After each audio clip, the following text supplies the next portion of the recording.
পশ্চিম ভারত ভ্রমণ। পশ্চিমে যাত্রাপথে তিনি ভ্রমণ করেন আমেদাবাদ, ওয়াধন ও লিম্বদি। আমেদাবাদে তিনি ইসলামী ও জৈন সংস্কৃতির পাঠ সমাপ্ত করেন। লিম্বদিতে ঠাকুর সাহেব যশবন্ত সিংহের সঙ্গে তাঁর সাক্ষাৎ হয়, যিনি নিজে আমেরিকা ও ইংল্যান্ড ভ্রমণ করেছিলেন।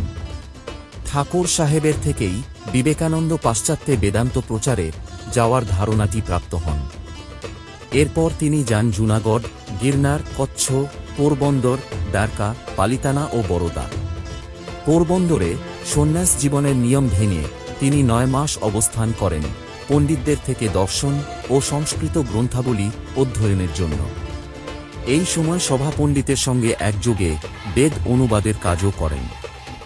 এরপর তিনি যান মহাবালেশ্বর এবং তারপর যান পুনায়। পুনা থেকে 1892 সালের জুন মাস নাগাদ তিনি খান্ডোয়া ও ইন্দোর ভ্রমণ করেন। কাথিয়াওয়াড়ে তিনি বিশ্বধর্ম মহাসভার কথা শোনেন।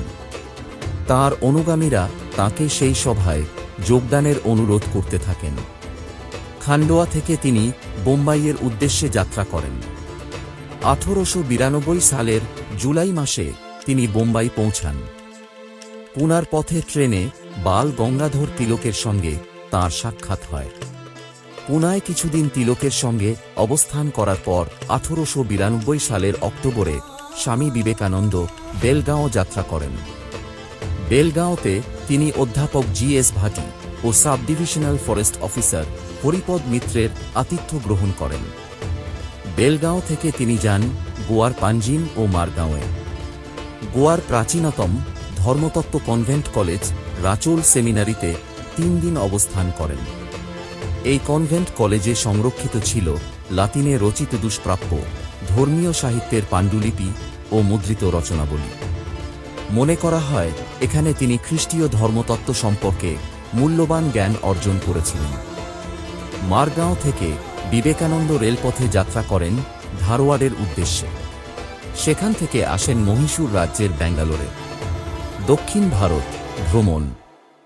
বেঙ্গালুরুতে স্বামীজি মহীশূর রাজ্যের দেওয়ান স্যার কে শেষাদ্রি আইয়ারের সাথে পরিচিত হন এবং পরে তিনি মহীশূরের মহারাজা শ্রী চামারাজেন্দ্র ওয়াদিয়ারের অতিথি হিসেবে রাজপ্রাসাদে অবস্থান করেন। বিবরণ অনুসারে স্যার শেষাদ্রি স্বামীজির পাণ্ডিত্য বিষয়ে মন্তব্য করেন, এক আকর্ষণীয় ব্যক্তিত্ব এবং ঐশ্বরিক শক্তি যা তার দেশের ইতিহাসে তাদের চিহ্ন রেখে যেতে নিয়তি নির্ধারিত ছিল।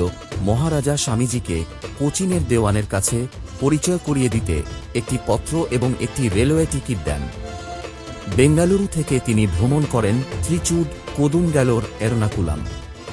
এরনাকুলামে 1892 সালের ডিসেম্বরের প্রথম ভাগে তিনি নারায়ণ গুরুর সমসাময়িক ছত্তাম্পি স্বামীকালের দেখা পান।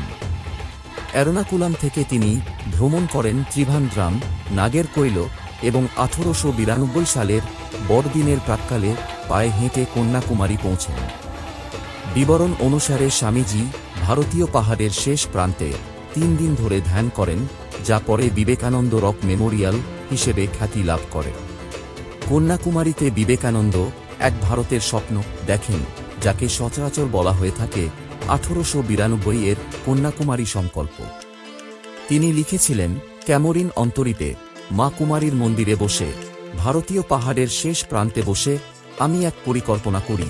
আমরা এতগুলো সন্ন্যাসী ঘুরে বেড়াচ্ছি এবং মানুষকে অধিবিদ্যা, দর্শনশাস্ত্র শিখাচ্ছি, এসব কিছুই পাগলামি। আমাদের গুরুদেব কি বলতেন না, খালি পেট ধর্মের জন্য ভালো নয়। জাতি হিসেবে আমরা আমাদের স্বতন্ত্র বৈশিষ্ট্য হারিয়েছি এবং এটাই ভারতের সকল অনিষ্টের কারণ। আমাদের জনসাধারণকে জাগাতে হবে।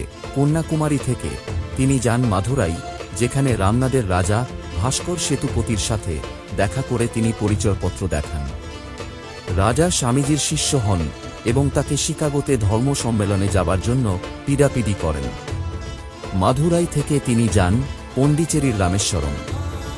সেখান থেকে যান মাদ্রাজ এবং এখানে তিনি তার সবচেয়ে অনুগত শিষ্যদের সাথে সাক্ষাৎ করেন, যারা স্বামীজির আমেরিকা ভ্রমণের এবং পরে মাদ্রাজে রামকৃষ্ণ মিশন প্রতিষ্ঠার তহবিল সংগ্রহে গুরুত্বপূর্ণ ভূমিকা পালন করেন। তাঁর মাদ্রাজের শিষ্যদের এবং মহীশূর, রামনাদ, খেতুরির রাজাদের, দেওয়ান এবং অন্যান্য অনুসারীদের সংগৃহীত অর্থের সাহায্য নিয়ে এবং খেতুরির মহারাজার পরামর্শকৃত নাম বিবেকানন্দ ধারণ করে বিবেকানন্দ 1893 সালের 31 মে শিকাগোর উদ্দেশ্যে বোম্বে ত্যাগ করেন।